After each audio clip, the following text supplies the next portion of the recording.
to destroy the world and set him free. He could have called 10,000 angels, but he died alone for you and me. Upon his precious head they placed a crown of thorn. They laughed at him and said, "Behold the King." They struck him and they mocked his holy name. All alone he suffered everything. He could have called 10,000 angels to destroy the world and set him free. He could have called 10,000 angels, but he died alone for you and me. When they nailed him to the cross, his mother stood nearby. He said, "Woman, behold thy son." He cried, "I thirst for water." They gave him none to drink. Then the sinful work of man was done. He could have called 10,000 angels to destroy the world and set him free. He could have called 10,000 angels, but he died alone for you and me. Though the whole in mob he healed, he did not for mercy cry. The cross of shame he took alone. And when he cried it finished, he gave himself to die. Salvation wondrous plan was done.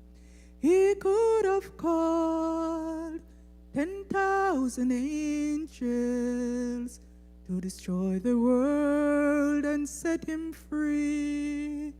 He could have called 10,000 angels, but he died alone for you and me.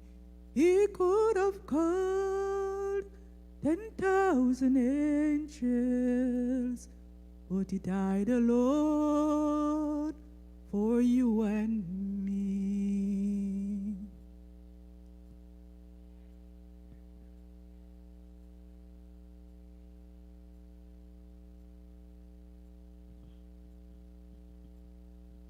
Today's memory text comes from Luke 14, verse 11, and it's from the New King James Version, and it reads, whoever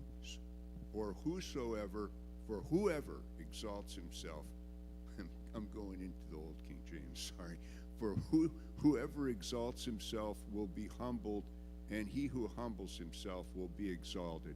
And Mark, if I could just share a quick anecdote on that, just take a minute here. There's this story that's been told many times in church about a visiting preacher that came in, and he got up there and he talks about the people in the congregation that he's met before. He tells the congregation about what all of his children are doing now, where they are in school, where they graduated from college, the careers they started. Goes on and on for about 10 minutes. Then when he gets into the sermon, he's pausing more and more. He's fumbling with his notes. He's drinking water after about every second sentence, and the amens are getting fewer and fewer. And when he finally finished the sermon, he stood around. He stood up. He could barely stand up, and he barely could turn around and sit down in the chair behind the pulpit. And back in the back of the church, the mother of the church looks to a close friend of hers, and she says, "If he'd have got up the way he sat down, he would have sat down the way he got up." So, thought of that this week as we're studying humility. Remember something. Pride has no place in in God's vocabulary. Let's start. When I read this lesson last night and went over it, I was reminded the reason why we have the problems that we have. We have too much foolish pride. As our brother just read our memory text, ask yourself this question: which one do I have? Humility or pride? Let's go to Sunday. It's title of Sunday's lesson is called "The Tight Fingers of Pride." Could somebody get 1 John chapter 2 and read verses 15 through 17?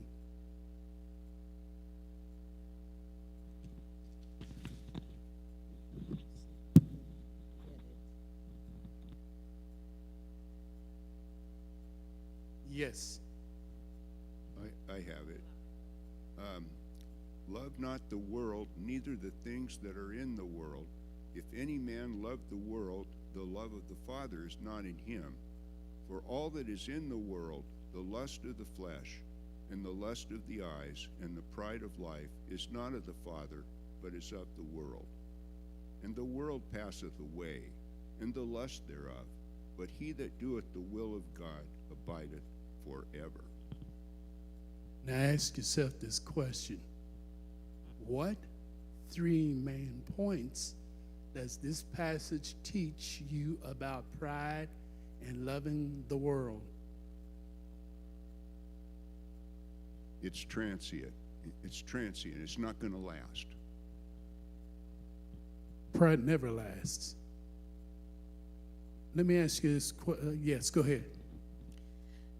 It's transient because it wouldn't last, because you're going to get the fall. You will end up in destruction, probably as a result of your pride. It does no good to humans to be led away with pride, because we see that it's just like a person walking down a street. There is a big ditch in the hole. A hole open up, a sinkhole open up in the middle of the road. There might be a sign, a barrier stating, don't go beyond this barrier. But the prideful person would say, oh, I don't care, I'm going. I'll drive around that way and I will get to the other side. And in that person, pride, because they was puffed up, don't want to follow the rules, decide they're going to go around, and that prideful person will end up falling down in that ditch, that sinkhole, and losing their life because of being prideful and don't want to be humble to say, okay, there's a barrier there, let me turn around and go back. They just got to have their way. And we see where, talking about it, where it can destroy you, it can kill you. Pride can mutually kill you. That's why it's transient. It's not going to last. You're probably going to die before you see the end of that pride in your life. What does the Bible say about pride? It goes before a fall. Anytime you put your pride above humility, you tend to fall flat on your face. And what's even more sad about that statement is that you've been warned. God warns us before. Let me ask this question. Can anybody tell me, where did the sin of pride originate? Get Isaiah 14 and read verses 12 through 14.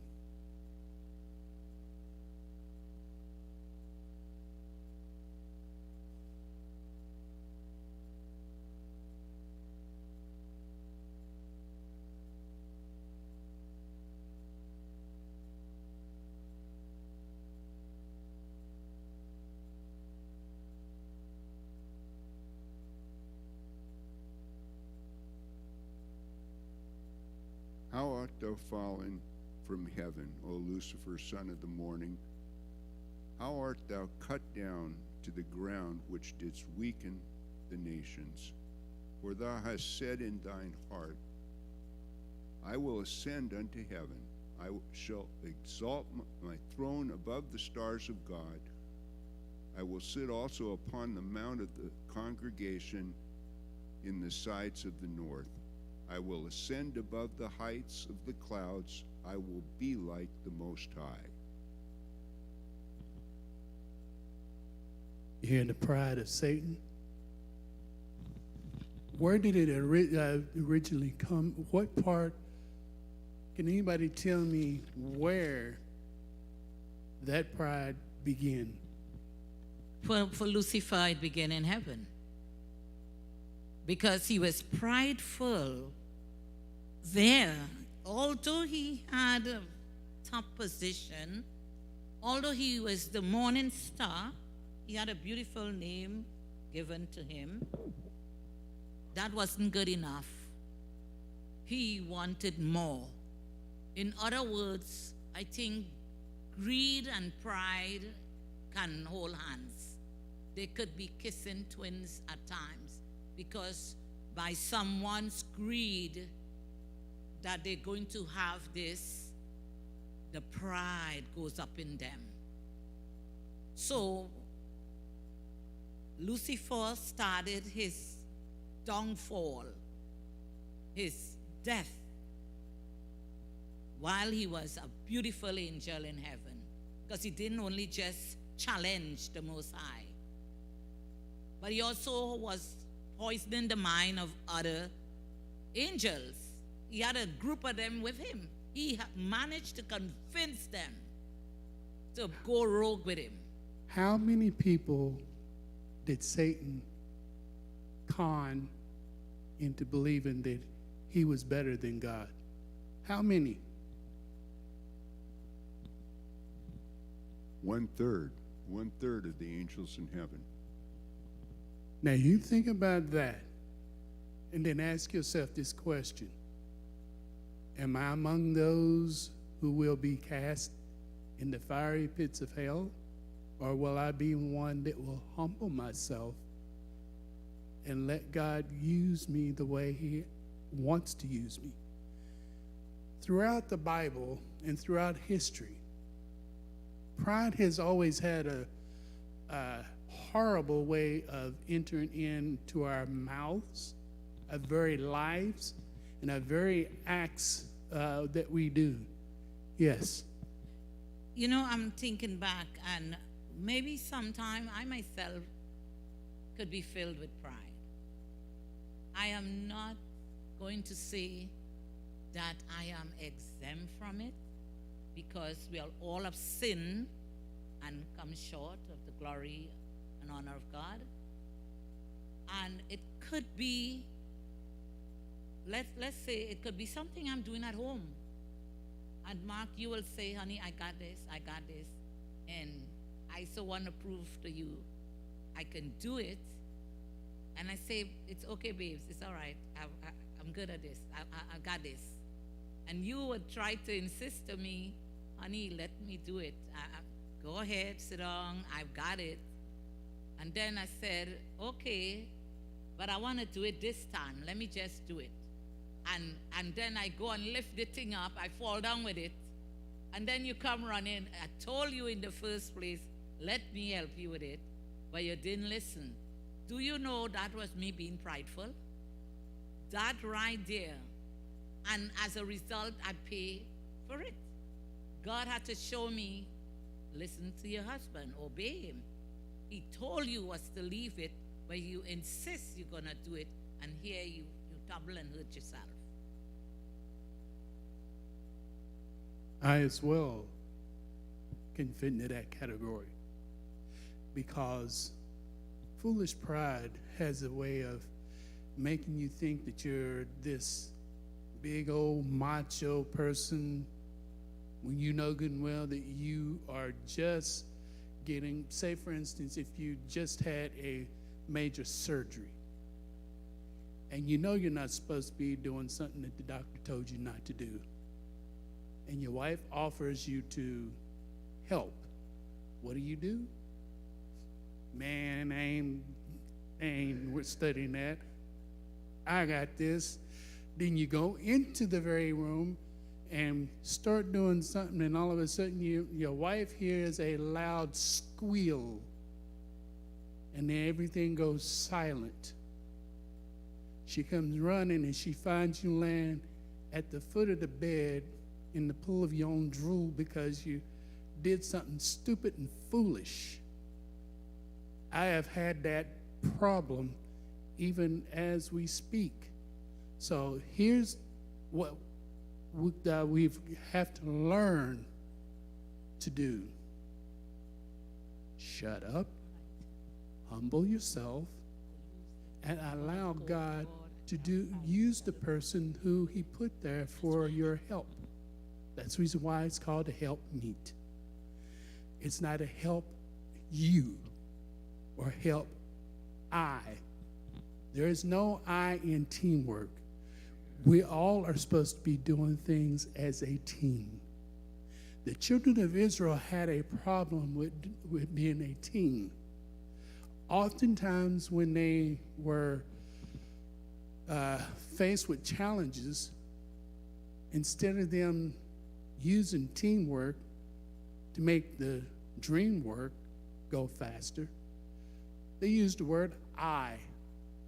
I can do this, I am that.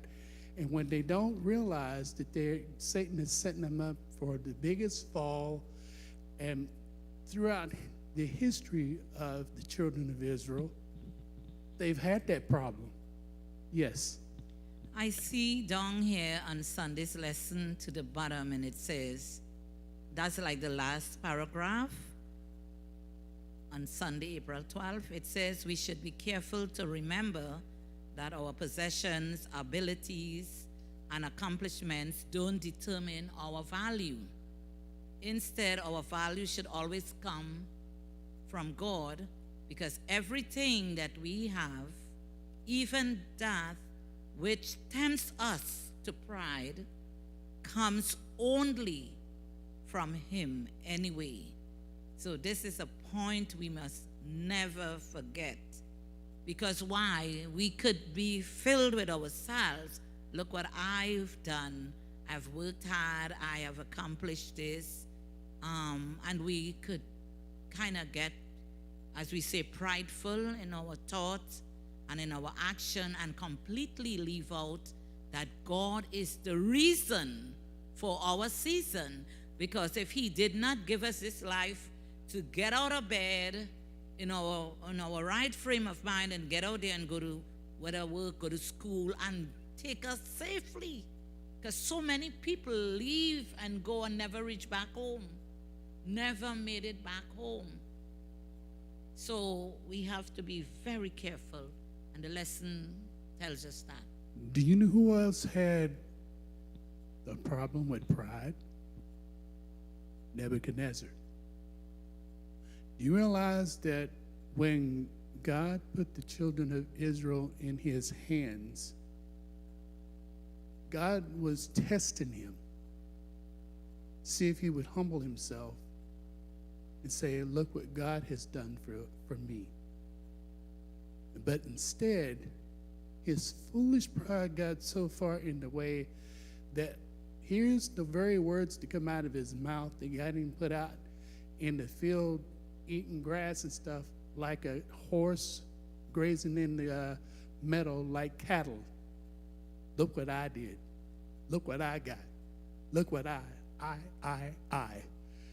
Why do we have problem being humble? Remember, Nebuchadnezzar wasn't really even a man of God. He was not. But the reason why the children of Israel was put in his hands for punishment for their disobedience.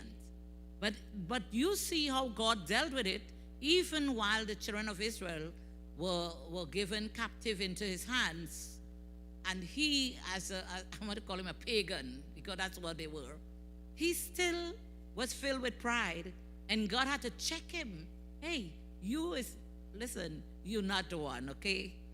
My children sinned against me, and that's why they are in your hands in Babylon. So don't get it mixed up here. And that is why God checked him. Exactly.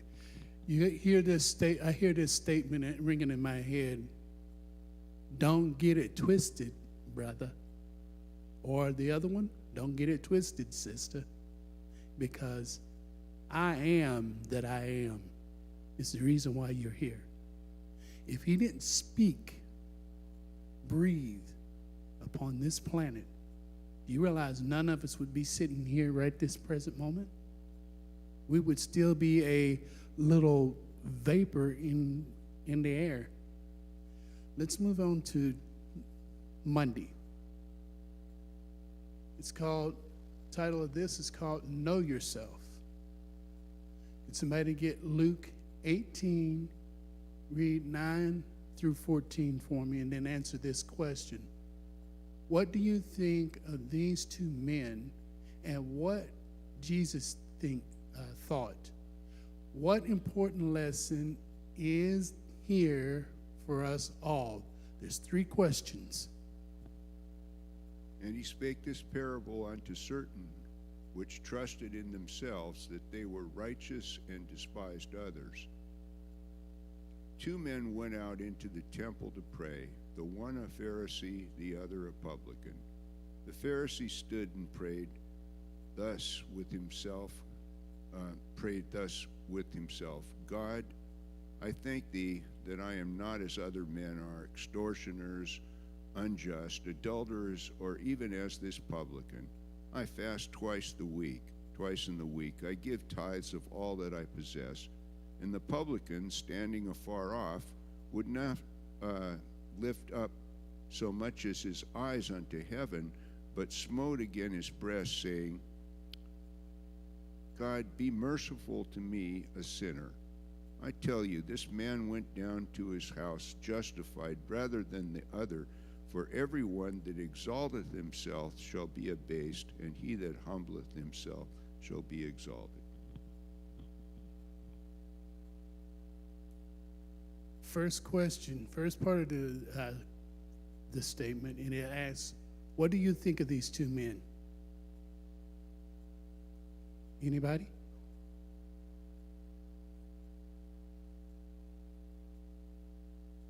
The 2 men had I can tell you the difference. The 2 men were completely, one was prideful, the other one had humility.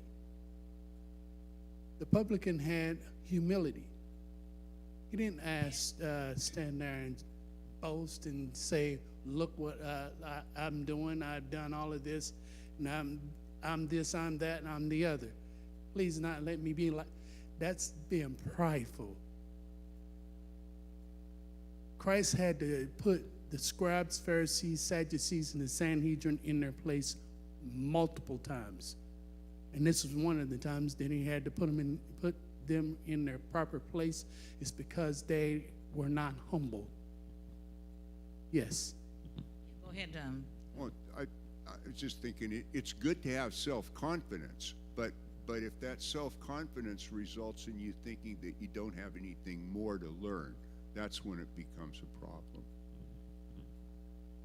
Exactly.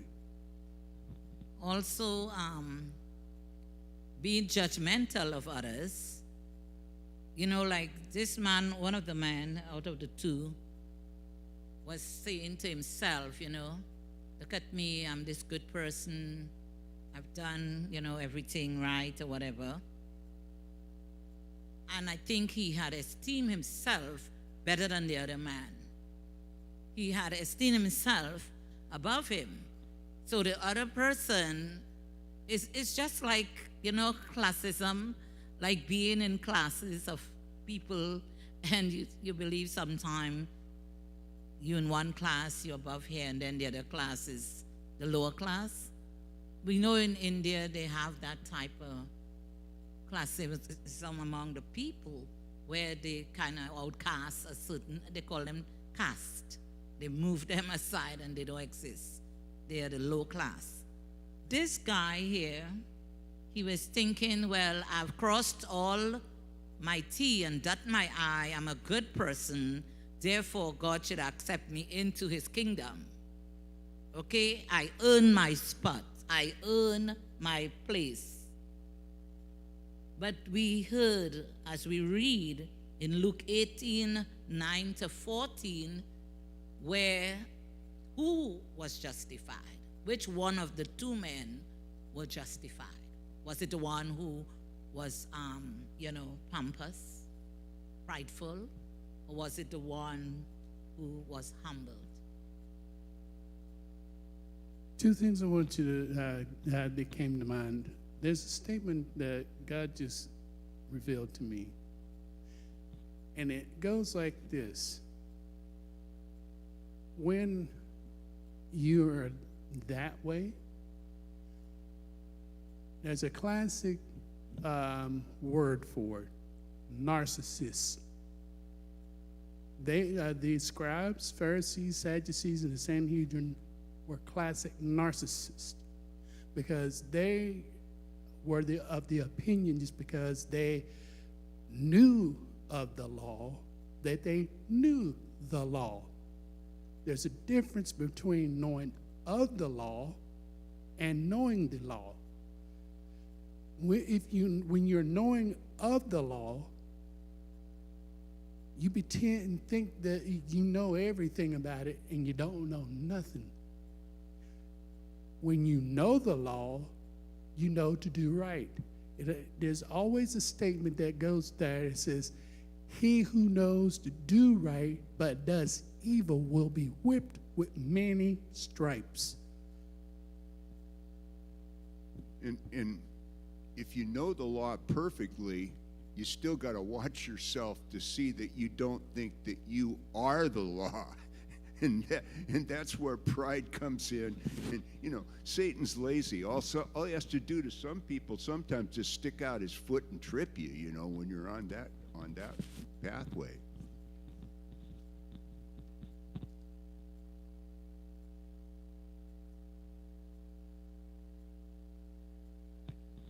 Can we define pride, prideful, boastful, and humble? Because we all have that, whether we want to admit it or not. It's something that God has given us as a choice. Exactly. Yes, Elder. You got one. Good. Sometimes we study these lessons, and our interpretation becomes personal. But to be quite honest and frank with you, what we sometimes call pride is success. One is successful.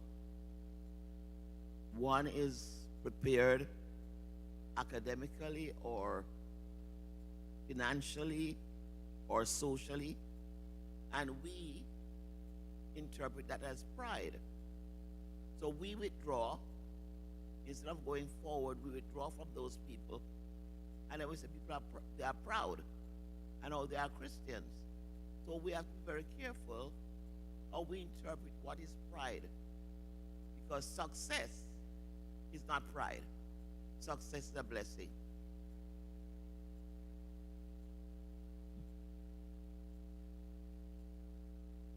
Anybody else has anything they want to add? Yes, there are successful people who work hard at it, and as Elder Mead says, Sister Mead says, work at it, and they enjoy the fruits of their labor. But I think the type of pride that is being spoken of in this lesson is it's not that pride of someone work hard and they accomplished. I think it's an ego inside that person that would not let that person humble themselves and even obey God, obey his word. you remember the time when God had to send Moses and Aaron to Pharaoh and say, let my people go. And 1 minute Pharaoh say, let them go, get out of here, go. And then he filled up with this thing and he decided, no, they are my people. Come back here. Work for me, slave for me. So we remember that in itself was a type of pride that Pharaoh was puffed up in, not because he worked or anything, but because he was evil and he wanted to keep slaves. And if he gets in the labor for free, why not? So it's according to Elder Sister Mead, it's no, I didn't think God wants us to work. He wants us to be successful. That's why he said what? He wants my people to be fat and flourishing. He wants us to be successful. He will lead us in that path of success. But I believe what the lesson is speaking about is a different type of filled with pride, a different thing that deep-seated and egotistical, that they believe that even God is Lord in them. There's some people don't even want to follow, and we see that. They disobey. Those who keep church on Sunday, listen to this. We read in the same Bible. We understand that there is a 10 commandments, and God said, remember the Sabbath, keep it holy. But we see where some people decide, no, not going to do that. We're going to keep this. This is the Sabbath for us. So I believe some of it is prideful. Sometimes I indulge with some of when I'm here on Sunday with Mount Calvary. I indulge in conversation. Sometimes we indulge in conversation. Some of the people who worship here. And it's a kind of they look down at me as I'm wasting my time being a Seventh-day Adventist, or I'm wasting my time being a Sabbath keeper. They would say comments. They use certain comments. And I know where they're going with that. So, and I believe some of them, they know the truth, but they just don't want to do it. I think so. I believe that. They know, they tell me they know, but they choose not to do it. Go ahead. Can I interject with that? I truly believe, this is just my opinion, that there will be people in heaven who worship God on Sunday. There will be people in heaven who worship God on Monday. People will be in heaven worshiping God on Tuesday. There will be people in heaven who are Muslim, who are Pentecostal, or whoever. It's not our decision who makes it to heaven. You following me here?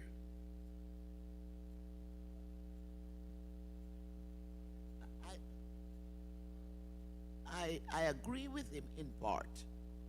It's not our decision who makes it to heaven.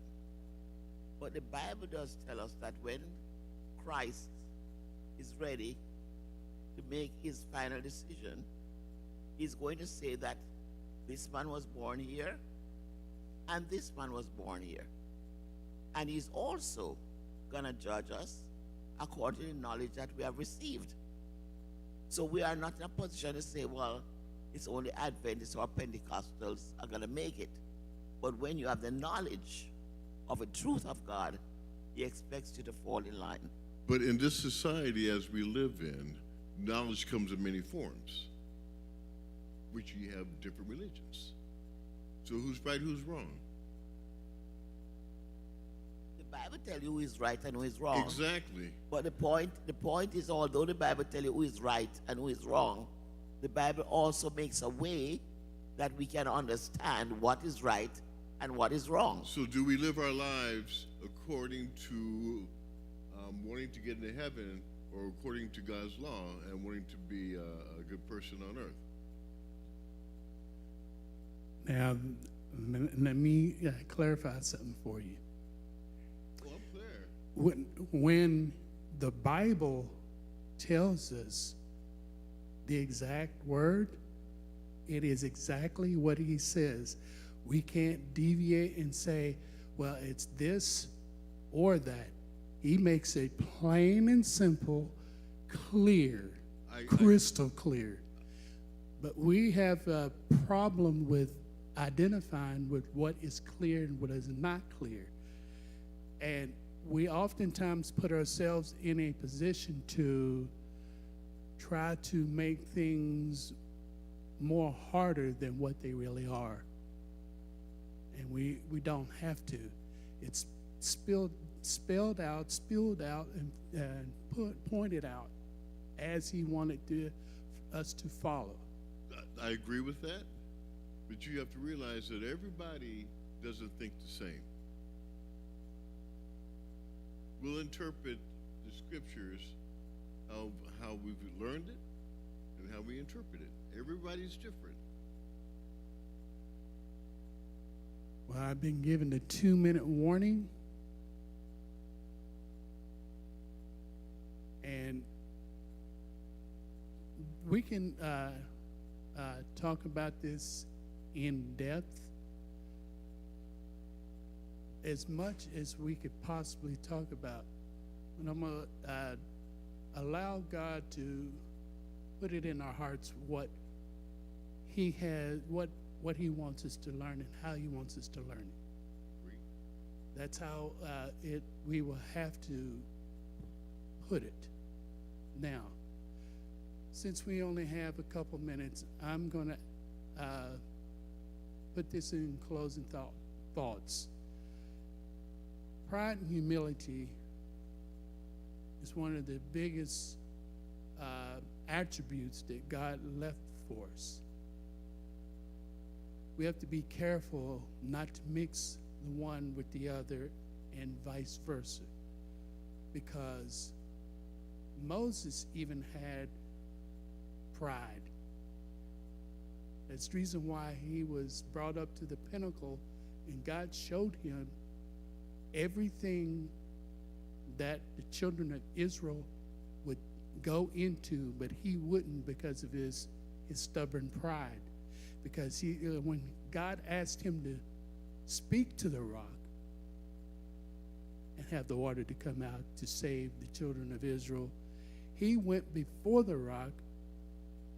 He completely did the exact opposite, and it caused him not to go in. And not only was it him that didn't make it in, neither did Aaron nor Miriam, because of their pride. Miriam's pride was because she spoke against Moses' wife, and Aaron and both Miriam had the pride because they were talking about Moses and Aaron at the same time. They almost led a big rebellion. So those aspects, we have to understand that those things have a tendency of showing up when they don't need to be. Can I ask?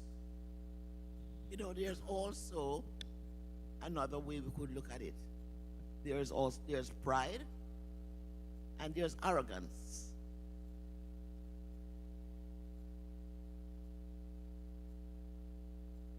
Yeah. There's pride and there's arrogance. And we have to distinguish between the both of them, because pride sometimes comes off as arrogance, and arrogance sometimes comes off as pride. So we have to be very careful how we interpret that. Arrogance sometimes affects the Christian walk because we are not open for correction. And just like you mentioned, Moses and Aaron, pride is different from arrogance. So we have to distinguish between those two.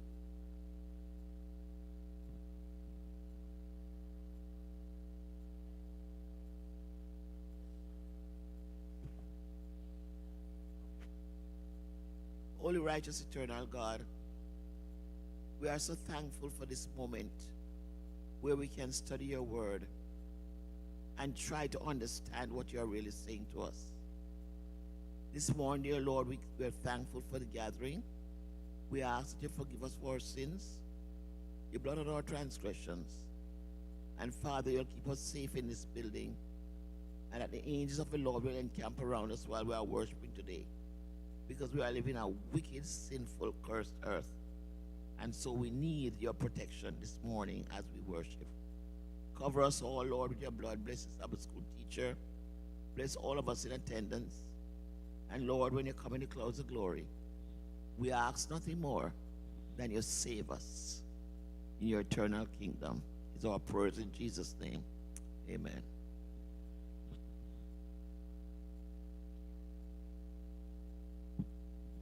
Thank you so much. Let's thank Deacon Mark Anthony Lowe for leading us in our lesson study today. It's been very interesting. And let us continue to study. We start at 10.